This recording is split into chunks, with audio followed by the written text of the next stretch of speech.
सडबल क्या है? आज जानेंगे कि सडबल क्या होता है और सडबल निकालने का, ज्ञात करने का सही तरीका क्या है। कुंडली में 6 प्रकार के बलों को मिलाकर सडबल बनता है। इस बात का आप ध्यान रखेंगे।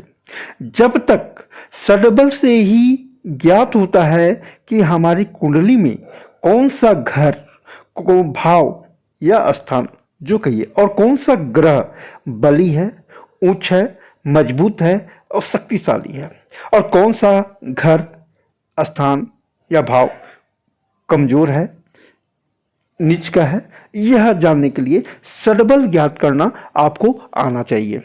ठीक है ना। तो जनपत्री यानी कुंडली में कौन सा ग्रह फल शुभ है, शक्तिशाली है, तथा कौन सा ग्रह फल नीच का, अशुभ है, कमजोर है, यह जानने के लिए सडबल ज्ञात करना आपको अति आवश्यक है। ठीक है। तो ग्रह जितना बली होगा उतना ही शुभ फल देगा। और ज्योतिष शास्त्र में ग्रहों को 6 बल माना है।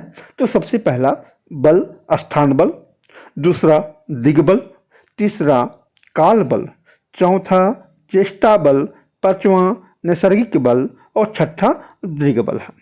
तो इन 6 बलों को कैसे ज्ञात की जाती है, कैसे साधन की जाती है, इसे जानते हैं। ठीक है ना।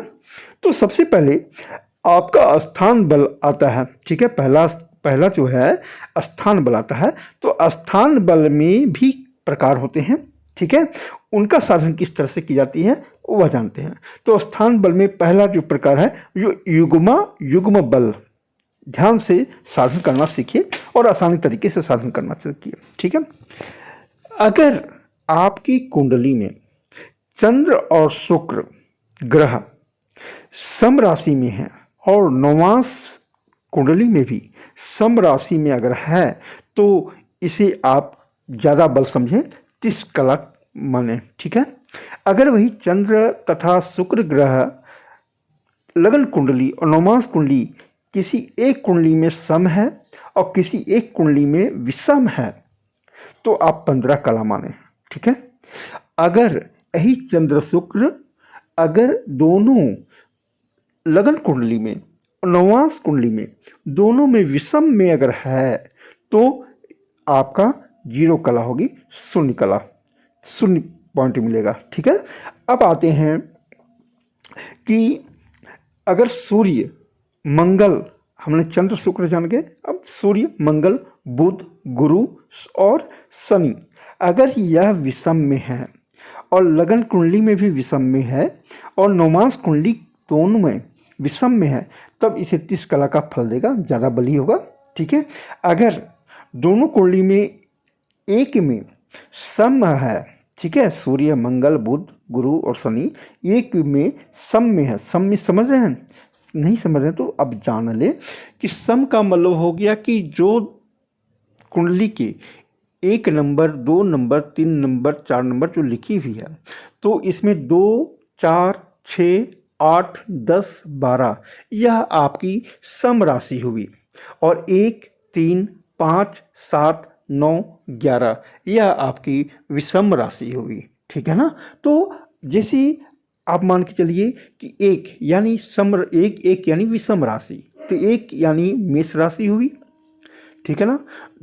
2 सम राशि यह वृष हुआ, तीसरा मिथुन राशि, चौथा विषम हुआ, चौथा कर्क राशि यह सम हुआ, पांचवा सिंह राशि यह आपका विषम हुआ, छठा कन्या राशि यह आपका सम राशि हुई, सातवां तुला राशि यह आपका विषम राशि हुई, आठवां वृश्चिक यह आपका सम राशि हुई और 9वां धनु यह विषम, 10वां मकर राशि यह आपका सम हुआ, 11 कुंभ यानी विषम, 12 मीन यानी सम। अब आप समझ गए होंगे किसे हम सम कर रहे हैं और किसे विषम कर रहे हैं। इसको आप नहीं जानते होंगे तो आप इसे नोट कर लेंगे। ठीक है ना।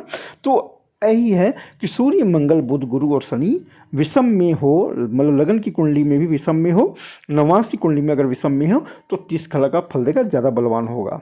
ठीक है। अगर वही एक में सम एक में विषम में हो तो 15 कला का फल देगा, और अगर दोनों सम में हो गए तब तो कुछ फल नहीं मिलेगा। तो इस बात को आप ध्यान रखेंगे। तो यह हो गया आपका युग्मायुग्म बल का साधन करने का तरीका।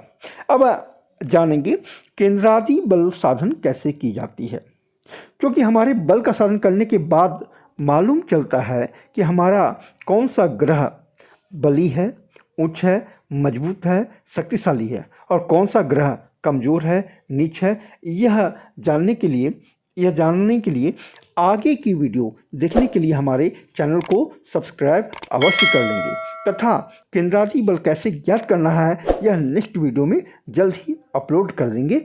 धन्यवाद। आशा करते हैं आपको हमारी यह वीडियो बहुत ही अच्छी लगी होगी। धन्यवाद।